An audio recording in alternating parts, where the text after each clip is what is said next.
Muy buenas a todos y bienvenidos a la sección de consejos para youtubers, tanto los que lleváis ya un tiempo aquí como los que acabáis de empezar.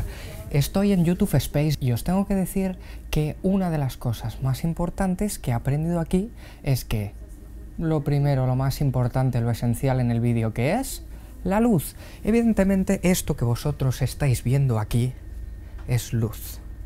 ¿Qué es una imagen? ¿Qué es una foto? Fotografía. Viene de la luz. Con lo cual, una correcta gestión no es que sea importante, es que es fundamental. Hoy en día a nuestro alcance tenemos multitud de equipos que podemos utilizar para mejorar esa luz o directamente para crearla por nosotros mismos. Utilizar la luz ambiente lo que nos puede causar son problemas de temperatura de color, ya que no todas las luces utilizan la misma temperatura. Y eso repercute en un ajuste de la cámara, que es el balance de blancos. El balance de blancos, normalmente todos soléis tenerlo en automático. Y la cámara, dependiendo de la luz que detecte, ajusta su temperatura del color. ¿Qué temperaturas de color, qué presets suelen tener las cámaras? Bueno, pues tienen luz de día, luz fluorescente, luz de tungsteno. Bien, esos tienen unas temperaturas de colores predefinidas por el fabricante, pero no siempre se ajustan a la que tú estás utilizando. Por eso es fundamental que estudies siempre la temperatura de color de tus focos, de tu luminaria. ¿De qué manera puedes hacerlo? Bueno, lo primero puedes tener como lo que hay en YouTube Space. Puedes tener focos con ajuste de dimming y con ajuste de temperatura. Y ahí puedes seleccionar la temperatura que quieras utilizar. En este caso, yo estoy utilizando una temperatura cálida. Puedes utilizar una temperatura fría. Con el dimming lo que haces es controlar la intensidad de esa luz. Y, evidentemente, con esos ajustes, al empezar, tú ya tienes prácticamente resuelta tu escena. ¿Qué es lo que te quedaría? Pues te queda todavía algo muy importante y es, con tu cámara, realizar los ajustes de exposición. Hay que exponer de una manera que no esté ni sobreexpuesta ni subexpuesta la imagen. ¿Y eso quién te lo puede decir? Bueno, la mayoría de las cámaras utilizan un ajuste que se llama cebra. La cebra van a aparecer unas rayas en los sitios donde estás superando esa exposición. Como podrás ver, los sitios donde hay sombra, bueno, pues tú ya sabes que tienes una subexposición. Pero donde tienes sobreexposición, eso es más difícil de ver. Es por eso que te aparecen los indicadores de cebra.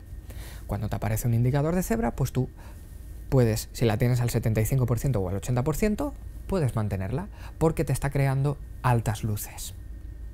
Las medias y las bajas luces, pues siempre las mantienes igual, pero tú vas a trabajar, en este caso con la cebra, con las altas luces, para que no se pasen, para que no excedan y por lo tanto te quemen la imagen.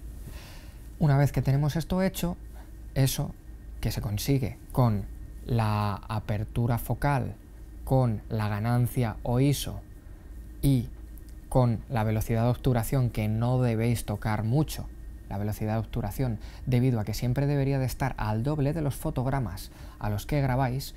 Con esos ajustes que os acabo de comentar, vosotros obtenéis una imagen con la exposición correcta. En un primer lugar, deberíais de buscar y tenéis siempre que focalizaros a no necesitar ISO. Siempre que sea posible, el ISO al mínimo.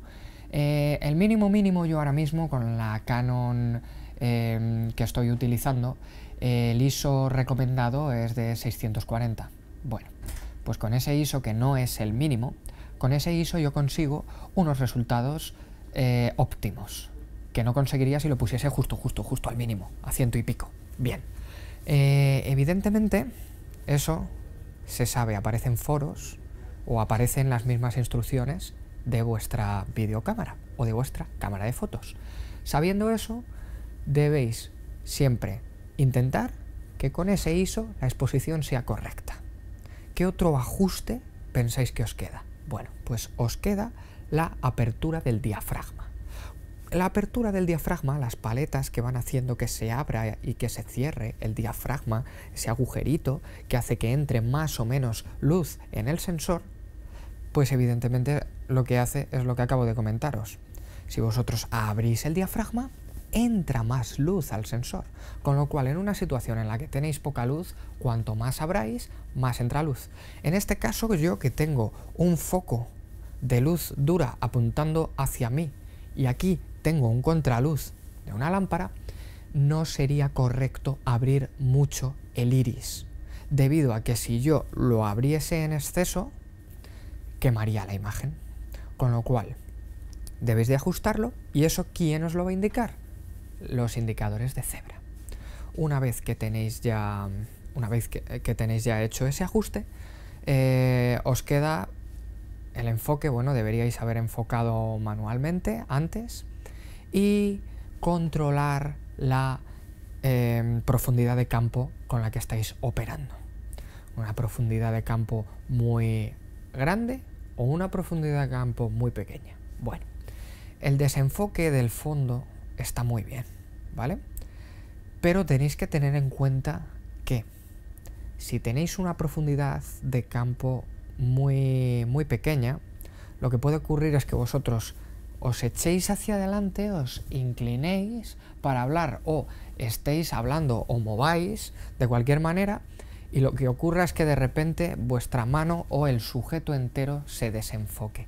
Y debemos recordar que no hay nada peor y más desagradable que tú estés viendo un vídeo en Full HD o en 4K y de repente el sujeto principal aparezca desenfocado. Eso es lo peor.